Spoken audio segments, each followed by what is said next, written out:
What if I told you that writing about the same thing again and again in your journal isn't necessarily a problem? In fact, it might be your brain trying to tell you something. Let's say you've been journaling for a few weeks now and you notice the same thoughts coming up again and again. Maybe it's something at work or a certain relationship, a health concern, or you feel like you don't have enough time. For me, it was sleep. It seemed like every journal entry started with some version of I've slept X amount of hours and now I'm going to feel exhausted. And when I noticed that pattern, that changed everything. In today's video, I'll go over three things. First, how to recognize patterns in your journaling. Second, what to do with those patterns, how to reframe those and break down what's really going on. And thirdly, I'll share with you why I don't keep these journals. So stay tuned. So recognizing your patterns, grab your journal and just skim through the last few weeks. And in fact, if you've been doing that exercise that we talked about in video 2, writing about your future self and then looking back the following week to see if you did those, you might notice a pattern there. Do you always give your future self something to do and then maybe don't do it? Because that sometimes happens, I can promise you. But really what you're looking for are there any repeated themes or reoccurring thoughts, any daily refrains? Like I mentioned in the intro, for me, it was sleep. It seemed like every entry, and maybe again, this is because I do these first thing in the morning with a cup of coffee, I talked about what my sleep had been like, if it had been interrupted, how I thought that was going to set myself up for the day. We're really just trying to notice at this point, because once we can bring awareness to these patterns, then we can work at analyzing them. So what'll happen though is if you're just recording your thoughts and you don't ever have a look at those, they can just start to feel like the background, like I'm just observing what's happening and writing it down. This is what's true to me.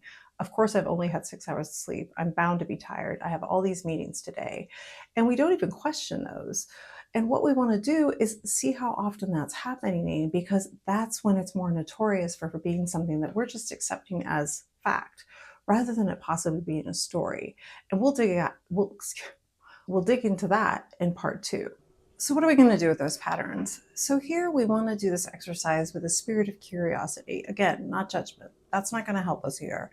So what can be helpful is to actually take a few entries or maybe zero in on a pattern and take a colored pen and actually just circle the facts that you read. And we're going to do that versus the stories. So a fact would be something neutral that everybody could agree on. So the fact might be that I slept 5 hours last night, or I woke up twice. And the story is all the doom that I add to that fact, to that statement. So it would look like now I'm going to be in a terrible mood, or I'm going to be super irritable, and I'm not going to be able to take a nap today. And so once we train our brain to kind of tell the difference between what's the circumstance that is what's happening versus our belief about that circumstance, we bring awareness to the situation. And just that little bit of a shift can help set you up for reframing. And what I mean by that is that instead of just recording what I thought was an observation, of course I only slept 6 hours and I have done so for the last few days, I'm bound to be in a terrible mood. Instead, I could think like, okay, there's this fact that I slept 6 hours, but what I think about that is something that I can control. So when we do those observations, we are also, when we're writing down our thoughts as just observations, we're also sometimes laying out predictions of how we think the day is going to be. So in my example again, I would say how much sleep I've had, and then I would jump to a conclusion about what that meant. My mood was going to be difficult, my day was going to be hard. That's what we're kind of looking for here. What'll also come up with these patterns is that once you've kind of established, okay, I get it, this might be a thought of mine, it also might be worth digging into those patterns a little more. Is there an action step you can take behind that? So again, reframing is an action in itself. Yes, I can think differently about this. But also, if I always just feel like I'm recording some observation, it may not allow me to look into it and like experiment with that. So when I noticed this pattern of sleeping had become, the first thing I wrote about, I started thinking to myself, oh, maybe there's something more I need to look into here. Is this a health concern? Do I need to call my OBGYN and talk about menopause symptoms and maybe change what I'm doing? Do I need to have more boundaries at work so that work stress isn't keeping me up at night?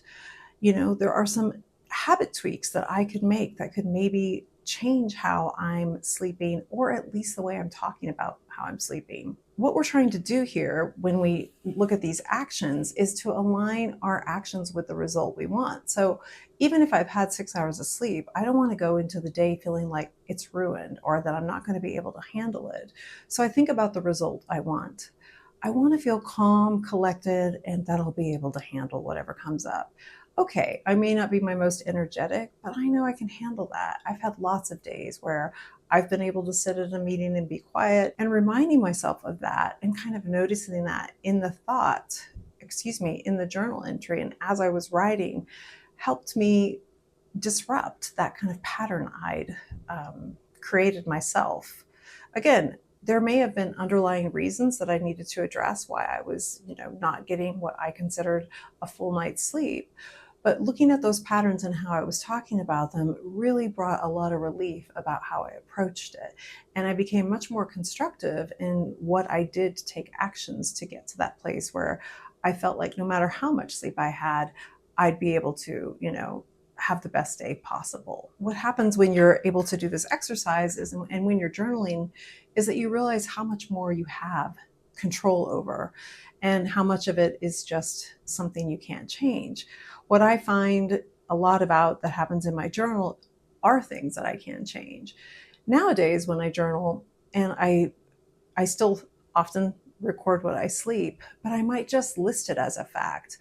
Even before I write something, I'll sometimes notice it in the moment where I'm about ready to record, oof, my old pattern. I'll be like, ooh, I don't know, Erin. I mean, I know you only had 5 hours, but that doesn't mean the day's, a total waste.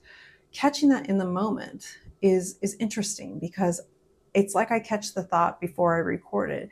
It doesn't mean I didn't have the thought, but I'm getting better at noticing it in real time. And that really was down to me recognizing that pattern in the first place. And that's where the real magic starts to happen. You start to realize that as you notice the patterns, you notice the thoughts as they're happening. And that's why these journals can be so helpful and why I think of them as a mental health tool. It's also the reason why I don't save my journals. And I'll tell you about that in the next part. So, why do I recycle my journals? Well, it's because I think the journals have served their purpose. And honestly, I didn't really ever look back at them. It's a bit like if you go to a conference or a training and you're handed a big manual or a slide deck and you think you're going to use it as a resource in the future. I rarely do.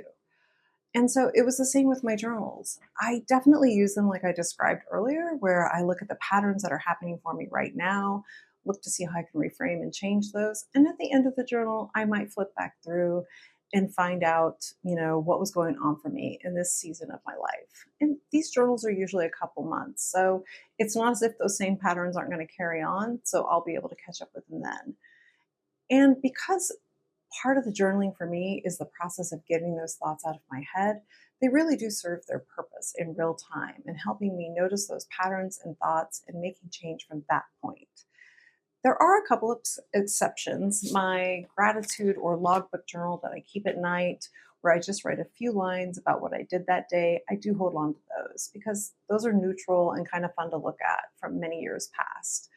I also tend to kind of hold on to my big goal journal. And for instance, right now I'm working on my YouTube channel. So I keep all my notes and scripts and some thoughts about that goal here. And in my next video, I'll share how having a big goal can be one of the best self-coaching tools out there because it will bring up all sorts of things that you didn't think were a problem, and it will allow you to work on those. And honestly, the bigger the goal, the more the real growth is going to happen. So join me there, and it'll be here when it's ready, and I'll see you then.